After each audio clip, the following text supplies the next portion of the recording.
Hey guys, Professor Bill, Comic Book University. And you know what? I may have jumped the gun a little bit. I know that everybody is saying that, for the most part, everybody's saying that the Mummy looks horrible, it looks this, that, whatever. But I don't like to let things just rest. So I decided to look into it a little bit more. Now, very wisely, these people decided to put out a featurette. Now, I want to watch the featurette with you guys, make some comments as we're going. It's about a 2.5 minute featurette. And see if I can't try and shed some kind of light on this from a totally outsider's point of view. Just what I've read, what I know, what I've been looking forward to. All right? I'm a big fan of the old school Universal monsters. And yes, this movie does come from Universal. So let's watch this. Push.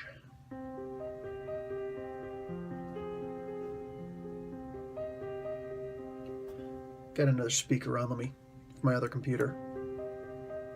There we go. No more of that.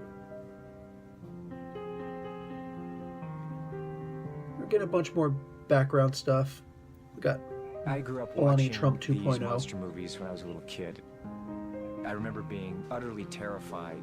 Sophia Buffett. There's something about those first horror movies. Alex wants to give them proper honor.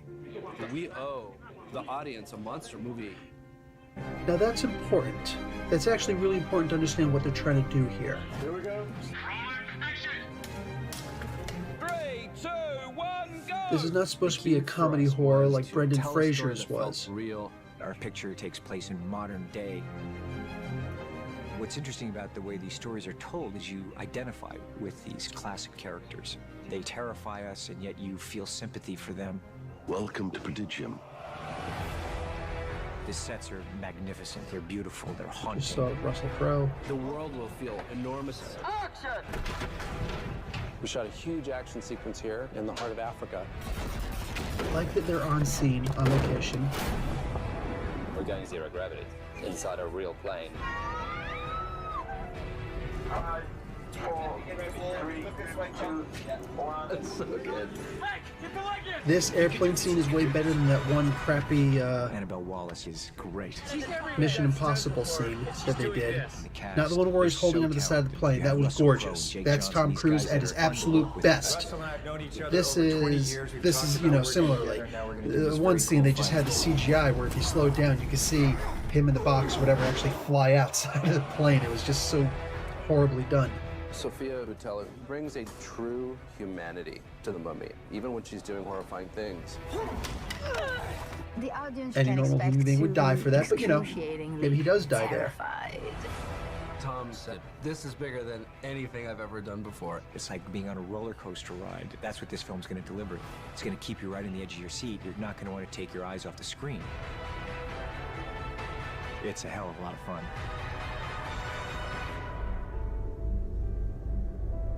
This the end? Yeah, this is pretty much the end. Gonna show up summer of 2017. Yeah, honestly, I'm good. 2018. That should be 2018, actually. Summer of 2018. Okay, guys, the thing about this is that Tom Cruise, I was rude. All right, I was actually rude. I really like Tom Cruise. Maybe that's not the most popular opinion, but even like a movie like Night and Day, he was great in that movie. You know, that's a rewatchable movie to me.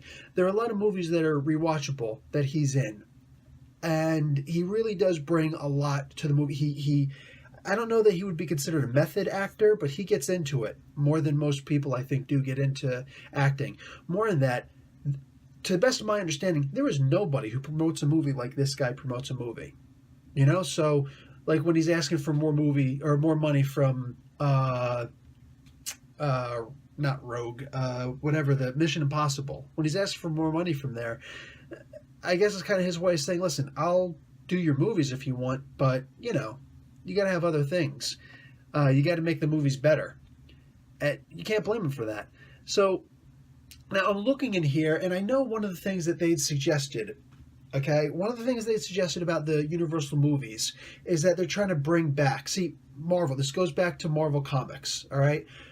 The Marvel Cinematic Universe has made this incredible, open-ended, universe where everything's connected. The TV shows, the movies, the Netflix shows, the soon-to-be Hulu releases. I believe they're doing something with Amazon Prime soon. The IMAX stuff they're going to be doing with the Inhumans. They're doing a lot of stuff and it's all connected to each other. Loosely. Sometimes thinly veiled. But it's all going to be connected. It's all going to be together. Now, a lot of other people do this too. Look, DC Comics jumped on it. DC Comics jumped on it a little bit way too quick. They decided to take a movie that they'd already done and said, you know what, let's just kind of, usher this in and make this the first one. That came out before you knew you were going to do that. You didn't have the proper planning. So this is one of the reasons why, look, as for all the good that there was with Batman vs. Superman, the movie did not live up to the potential of the three greatest superheroes in the history of creation. And having those three most recognizable superheroes, the only one they're missing of recognizing ability would be Spider-Man, but he's not in that universe. To have Batman, Superman, and Wonder Woman in the same movie featured, the movie should have been a whole lot better than it was. And I'm just hugely disappointed that it was a whole bunch of really cool scenes, but not an actually continuous, fluidic movie. Even the extended edition, it didn't live up to what it should have been. Not even could have been, should have been. But I believe that Universal Pictures isn't going to make quite that same mistake. Now, they're planning on doing a fully integrated movie, not just movie, a series of movies.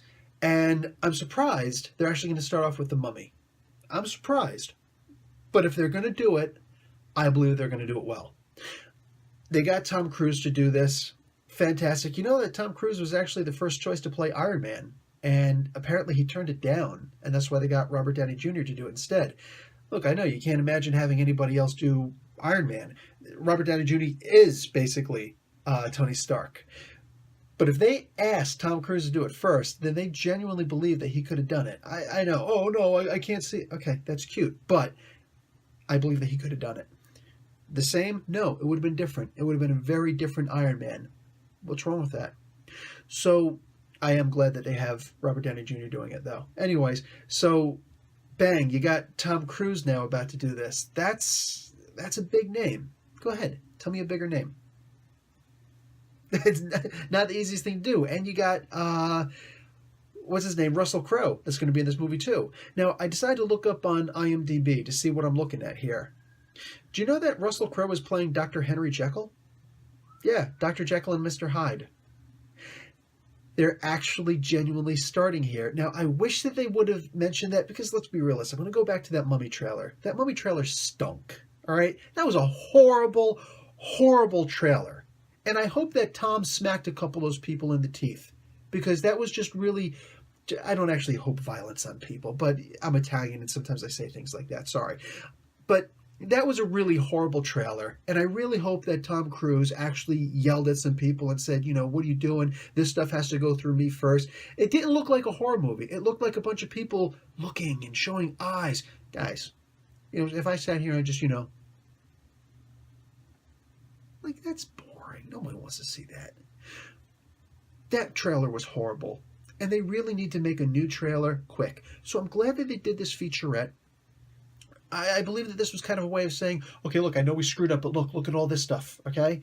They need to have Tom Cruise promoting this movie more because he'll do it. He promotes better than anybody else, any other actor that I know of out there. He'll go wherever and he'll do whatever and he'll talk about whatever. He's really good like that. They need to have him do more of these featurettes where he's actually talking about the movie. Have him sitting down with Russell Crowe, right? Have him sitting down with Sophia Botella. Right? Have him sit down with a couple people and actually, hey, this is what we're doing. I want to know about the expanded universe. You don't hide something like this. You don't hide something like that. This is the first movie. Okay, you can't just come out at the end with Nick Fury talking about, oh, hey, ha, ha, ha. You don't do that. Not with something like this. Right? Because these are the monster movies, the Universal Monsters movies. Nobody's going to be like, oh, yay, Frankenstein and another vampire movie. Yeah, but it's a Dracula movie. Oh, boy, Bela Lugosi, blah, blah, blah. They're going to do it differently. Creature from the Black Lagoon, right? The coolest that the Creature of the Black Lagoon ever was in was Monster Squad, right? Werewolf 2, right? Wolfman has nards, kick him in the nards. Wolfman has nards. Well, yeah, anyways, I totally messed that up. But the point is, that's the best that those characters ever really been in, right? Laurel and Hardy meet Frankenstein. That had that was probably the original expanded universe right there, long before Marvel ever did anything like that. But nonetheless, this is long before there ever was a Marvel. Jeez. But the point is that if they're going to do an expanded universe here, they got to let you know that that's what they're going to do. Look, I'm not going to sit here and lie to you and say that I'm all of a sudden excited for this, okay? I'm not excited for the movie. What they showed me, I'm not excited. But I did like the featurette more. I liked it so much more that it actually got me thinking about what I'd read, about what they're going to do. You can't trust that the people are going to see this movie and associate with the things that they read. Maybe they didn't read that this is going to be an expanded universe. Like I said, you can't expect Nick Fury, Samuel L. Jackson, to come out at the end and say, we want to invite you to the Avengers Initiative, Universal Monster Movie version. You can't. No. You want to have an end credit scene. You want to have 6 end credit scenes. Go ahead. Be my guest. Have fun. But you can't trust something like that because we still got Brendan Fraser in our mind. All right? Jet Li couldn't save that franchise. And if anybody was going to save that franchise, it was Jet Li. But, you got Set in here, which, very cool, very powerful, character. You got a couple of really good names in here. But you can't rely on anything. You got to trust that the trailer is going to do what it needs to do. And that trailer didn't do anything. This featurette, for it to be, what is this, like 5-10 times better than that trailer ever was. The trailer didn't do anything for me. It didn't give me suspense. It didn't give me the idea this was going to be a horror movie. No, that trailer was a failure. And I want to see a whole lot better for me to believe that this movie is going to be better. I want a new trailer. I want a new trailer within a month, because you really have to do damage control at this point. You dropped the ball big time. But I do believe that this could be good, but they still need to show me it's going to be good, not just with featurettes. Anyways, guys, Professor Bill, Comic Book University. Class dismissed.